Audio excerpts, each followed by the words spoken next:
Hello, everyone, and welcome to TechDaily.ai. I am David, and joining me today to help us make sense of the signal amidst all the noise is our resident expert, Sophia. It's great to be here. And honestly, for a week that was supposed to be quiet on the news front, we have a tremendous amount to unpack today. We really do. Yeah. But before we jump into the unauthorized unboxing of the future, I have a quick message for you. You can sponsor this podcast for just $25. Your message will be featured across major platforms like Apple Podcasts, Amazon Music, Spotify, and more. If you're interested, visit techdaily.ai to get started today. Short, sweet, and it keeps the lights on. Exactly. Now let's get to the good stuff.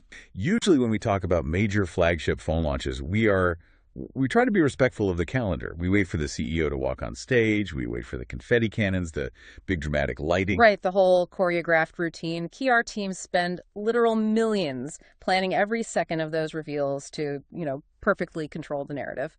Well, this week, the calendar apparently just didn't matter to a YouTuber in Dubai who decided to just unbox the future a few days early. Yeah, that was wild. We are talking about a massive, substantial leak of the Samsung Galaxy S26 Ultra.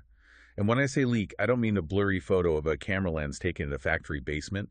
I mean a full-on, high-definition unboxing of the hardware before it was officially supposed to exist. It's the kind of leak that definitely gets people fired. Oh, absolutely. But for us, and for everyone listening, it is an absolute goldmine. And what makes this discussion particularly interesting today is that while this hardware leak is making all the headline news, Google simultaneously dropped an official announcement that basically gives this specific hardware a brain transplant. Right. So the mission for our talk today is to synthesize these two massive pieces of info. We're going to break down the physical device that YouTuber Sahil Karul unboxed, the design, the frankly absurd raw power under the hood. So much power. And then we are going to pivot to the software. Because the shift to what Google is calling an intelligent system might actually end up being the bigger story here. I think that's definitely the right way to frame it. The hardware is the vessel, but the AI integration is completely redefining what that vessel actually does for you. But we have to start with the shiny new object. Of course. Let's unpack the physical device first. Yeah. Sahil Karul got his hands on an African variant of the Galaxy S26 Ultra. It was the white colorway. And honestly, looking at the footage, it looks incredibly crisp. It really does. But the first thing that jumped out, and I think the first thing you noted when we were analyzing the clip beforehand, was the silhouette. It just looks different. It does. If you have held the previous Ultra models, specifically if you look at the S24, S25 Ultra, you know they were unapologetically boxy. Very blocky. Right. They had these sharp 90-degree corners that looked very professional and industrial, sure, but they could practically poke a hole in your pocket or dig into your palm if you held them for too long. I always felt like I was holding a small slate of premium marble. It felt expensive, but it wasn't exactly forgiving on the hands. Exactly. What we are seeing with the S26 Ultra is a move toward more rounded edges. Now, it isn't a return to the, skipping stone oval shapes of the early 2000s. Thank goodness. But it's a subtle ergonomic shift. It signals that Samsung is finally listening to user feedback about long-term comfort. Because if you are holding this thing for 4 or 5 hours a day, those sharp corners really start to matter. It definitely looks friendlier to hold. And they've changed the camera setup too, right? It's not just those floating lenses sticking directly out of the back anymore. Not exactly, no. They have moved to a pill-shaped camera island that houses the 3 main sensors. It creates a much more unified look on the back panel rather than that sort of spider eye look of individual circles we saw previously. It looks a bit cleaner. It does, and it's a design language that brings it closer to what we've seen on their standard S-series phones. So it's bringing the Ultra back into the family fold aesthetically. And for the diehard No fans out there, and I know you are listening, the S Pen is still there, but it's had a little work done. The bottom of the pen is rounded now, and the housing is actually shifted closer to the left edge of the device. Which seems like a tiny detail to most people. Right. But if you are a power user who pulls that stylus out 20 times a day, your muscle memory is going to need a hard reset. You'll be reaching for the wrong spot for a week. But it's those little refinements, moving a millimeter here, rounding a corner there, that define a highly mature product line. They aren't trying to reinvent the wheel. They're just balancing it perfectly. Speaking of balancing, you really can't talk about a Samsung Ultra phone without talking about the screen. This is usually where they just flex their manufacturing muscle. Oh, and they are definitely flexing here. The leak confirms a massive 6.89-inch Dynamic AMOLED 2X LTPO display. Okay, hold on. Let's pause on the alphabet soup for a second. LTPO. We see this on spec sheets all the time now. For the listener who just wants a phone that looks good and lasts all day, why should they care about LTPO? Oh, that is a great question. LTPO stands for low temperature polycrystalline oxide. Which means nothing to me. And you don't need to remember it at all. What you do need to know is that it allows the screen to change its refresh rate dynamically. So if you are playing a fast-paced game or scrolling rapidly, it ramps up to 120 hertz for maximum smoothness. Makes sense. But if you stop scrolling and you are just looking at a static photo or reading a block of text, the screen drops all the way down to 1 hertz, meaning it's only updating the image once per second. So it's like an automatic dimmer switch for the speed of the screen. Exactly. And that matters immensely because the screen is always the biggest battery drain on any phone. By dropping to 1 hertz when nothing is moving, it saves a massive amount of power. It's the entire reason these bright, incredibly high-resolution screens don't just kill the battery in 3 hours flat. Got it. So we have this highly efficient, high-res 3120 by 1440 display. But there's one feature buried in the settings of this leak video that feels like it was ripped straight out of a James Bond movie. You are talking about the privacy display. The privacy display. I genuinely love this concept. Tell us how this actually works, because this isn't just a thick plastic screen protector you stick on the glass rim. No, this is baked directly into the hardware and the software stack. The leak highlights a feature where the screen visibility is significantly reduced when viewed from an angle.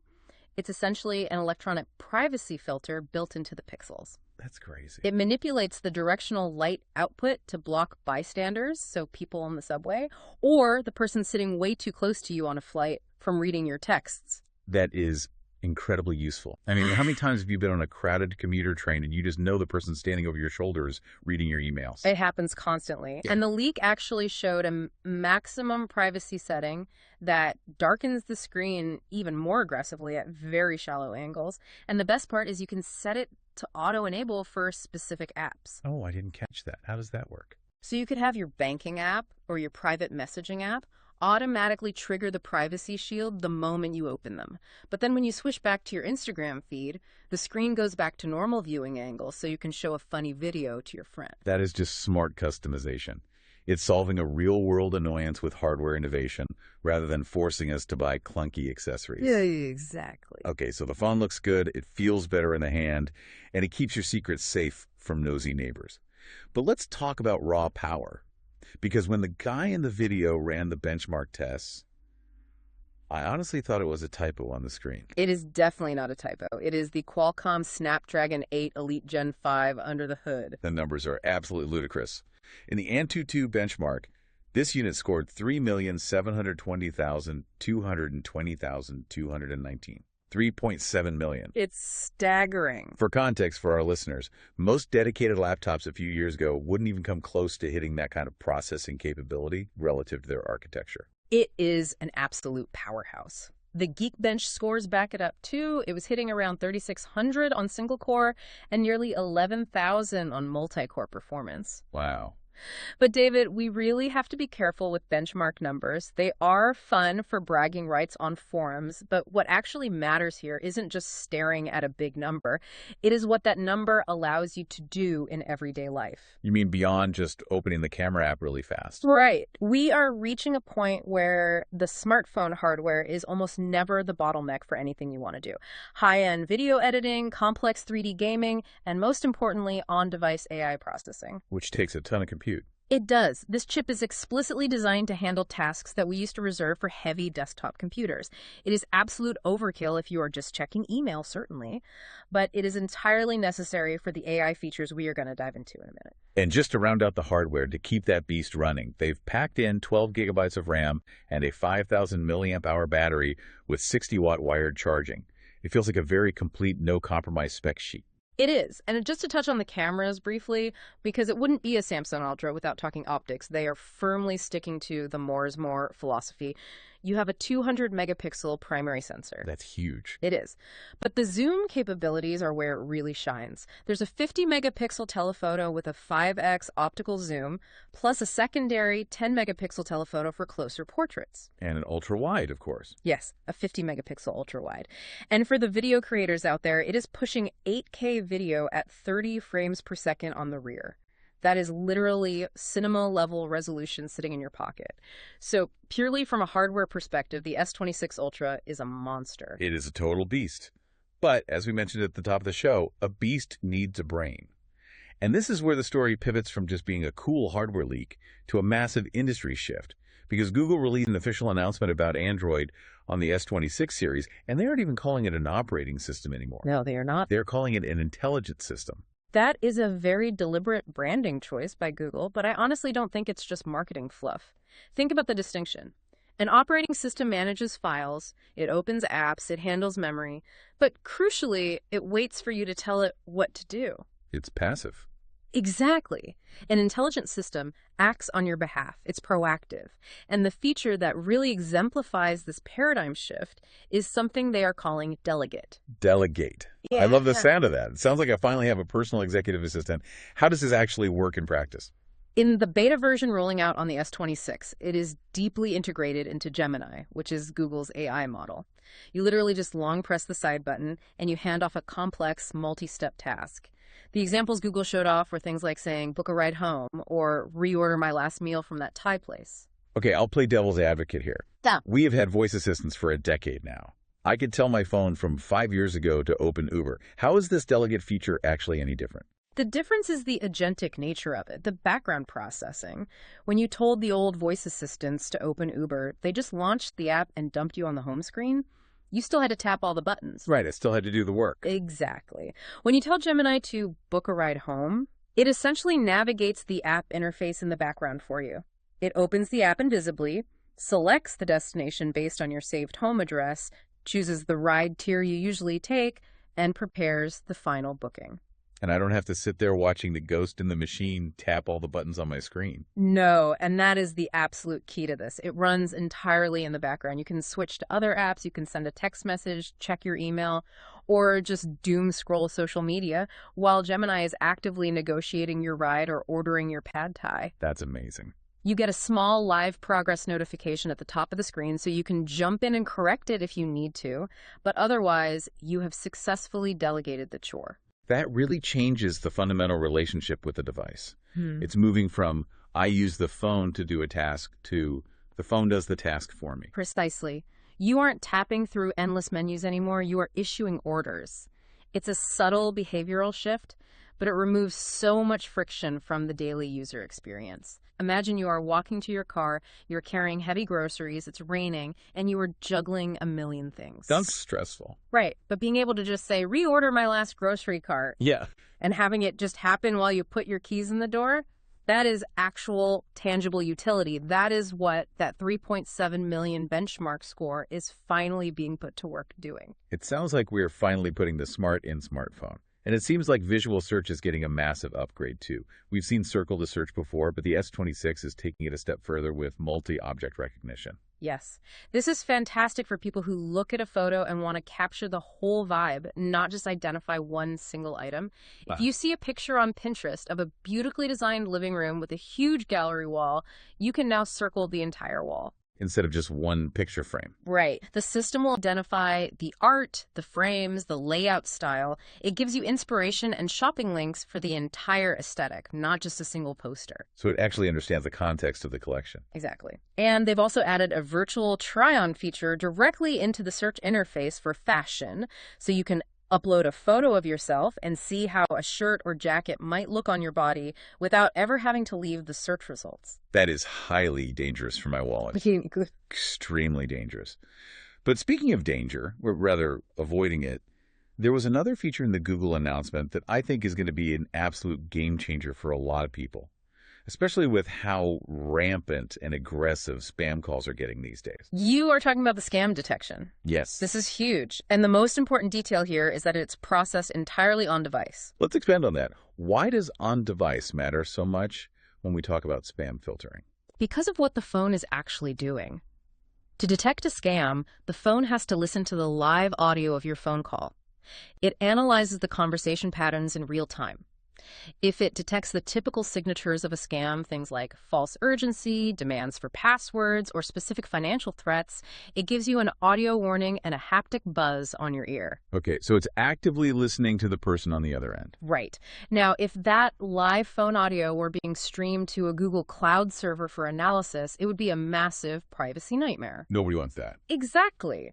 But because the S26 has that incredibly powerful neural processing unit, the NPU, it does all the math locally. So it's like having a smart friend tapping you on the shoulder saying, hey, this guy sounds sketchy, but Google isn't actually eavesdropping on your call. Correct. The silicon chip physically sitting in your hand is the only thing doing the listening. No data leaves the phone. It's a vital layer of protection, especially for vulnerable populations or older folks who might be easily pressured by these really sophisticated voice scams. I think it's going to save a lot of people a lot of headaches and a lot of money. Now, speaking of phones turning into vital tools that listen to us, I want to take a quick sidebar to a story that really caught my eye. It's not strictly about the S26, but it fits this exact theme of phones doing so much more than just running apps. The University of Washington study. Yes. There's a study out of UW about an app they built called DopPhone. This is a truly fascinating piece of research. They essentially figured out how to turn a standard, off-the-shelf smartphone into a medical-grade fetal heart rate monitor without attaching any extra hardware. That's the part that blew my mind. Yeah. No accessories, no dongles to plug in, no wires. No hardware add-ons, no ultrasound gel. It simply uses the phone's existing speaker and microphone. It plays an 18 kilohertz tone, which is an ultrasonic frequency, basically sonar, kind of like how a bat navigates, and then the microphone listens for the echo bouncing back. Wait, so we are all just carrying around sonar devices in our pockets every day? Effectively, yes. A machine learning model then analyzes the tiny microscopic shifts in that reflected sound, the Doppler effect, to isolate the movement and estimate the fetal heart rate. That is just wild. It's taking sensors we completely take for granted, a basic mic and a speaker, and using incredibly smart software to turn them into advanced diagnostic tools. It perfectly highlights the exact trend we're discussing today. The smartphone is evolving rapidly from a mere communication device into a health tool, a proactive personal assistant, and a safety net. The hardware specs of the S26 Ultra, that raw processing power we geeked out over earlier, is exactly what makes these kinds of software innovations possible. You need serious compute power to analyze continuous sonar data in real time. It really connects the dots between having hardware power and seeing real-world, life-changing applications. But before we get too carried away with this whole everything in the future is amazing narrative, we probably need a quick reality check. Always a good idea. Because there were some rumors floating around leading up to this launch window that didn't quite pan out, and some broader industry news that puts a bit of a damper on the tech enthusiasm. Right. The hype train always has a few cars that derail along the way. I assume you are talking about the trifold phone? The trifold, the triple folding device that turns into a full-sized tablet. I've seen the concept renders everywhere. Where is it? It is not coming anytime soon. Samsung executives have signaled pretty strongly that they are uncommitted to launching another ultra-expensive experimental form factor right now. They are focusing their foldable resources on thinning down the current generation, like the upcoming Galaxy S25 Edge. Okay, so sticking to what works. Yeah, the market just isn't ready to embrace a $3,000 phone that folds 3 times. The durability concerns alone are massive. That makes sense, I guess. Fix the current foldables before you try to make them origami. And there was some bad news on the laptop front, too. I know a lot of our listeners were hoping for some cheap hardware announcements to pair with their new phones. Yes, for those who were hoping for the heavily rumored budget MacBook, the supply chain reality is biting back hard right now. Between ongoing memory module shortages and new cobalt bans affecting battery production lines, component costs are rising across the board. So the cheap laptop is a pipe dream. That $599 MacBook everyone was hoping for, it is looking highly unlikely to materialize at that price point. Got it. So looking at the big picture, the theme seems to be refinement over radical new hardware form factors. Make the S26 Ultra the absolute best slab phone possible. Make the on-device AI significantly smarter, But don't try to reinvent the wheel or the hinge just yet. That is exactly the strategy. Stability and intelligence. They are giving you a phone with a 3.7 million benchmark score and a system that can order your dinner without you looking at the screen. They are saying here is the ultimate reliable tool rather than here is a weird new experimental toy. So to wrap this up, let's look at the complete package we've covered. We have the Galaxy S26 Ultra. We have seen the unboxed reality of it. It's got the more comfortable rounded edges, the crazy efficient bright LTPO screen, and a privacy shield built into the glass. It's powered by a silicon chip that is frankly overkill for most people, and it's running software that actively wants to take over your chores via the delegate feature. It is a genuinely impressive package, but it brings us to a really interesting crossroads, and it's something I've been thinking about a lot while reviewing these agentic AI features. Oh, how so? Well, the core promise of this new intelligence system, particularly features like Delegate, is that it frees us up. Right. It does the tedious busy work in the background, it books the ride, it orders the food, it filters out the spam callers. Right. The pitch is always Yeah. less time tapping on glass, more time actually living your life. Ideally. But it raises a pretty provocative question. As Gemini and these other AI agents start doing all these tasks for us, handling the logistics of our daily lives completely in the background, keeping our screens free, will we actually spend less time looking at our phones? Or will we just find new, probably less productive ways to fill up that empty attention space? That is, wow. That is a terrifying thought. I would like to think I'd use that saved 5 minutes to meditate or finally practice the language, but knowing human nature. The history of technology strongly suggests we usually just fill the void with more passive consumption. We save 5 minutes booking a cab, so we just spend those 5 minutes scrolling through another short-form video feed. Well, on that slightly existential note, definitely something for you to think about the next time your phone does your chores for you. We are going to wrap it up there. Thank you so much for listening to our analysis of the S26 Ultra and the AI-driven future of hardware. We hope you feel a little more prepared for when this thing actually hits the shelves. It was a pleasure to break it down. Stay curious, everyone. Thanks for joining us on TechDaily.ai. We will catch you in the next one. Bye.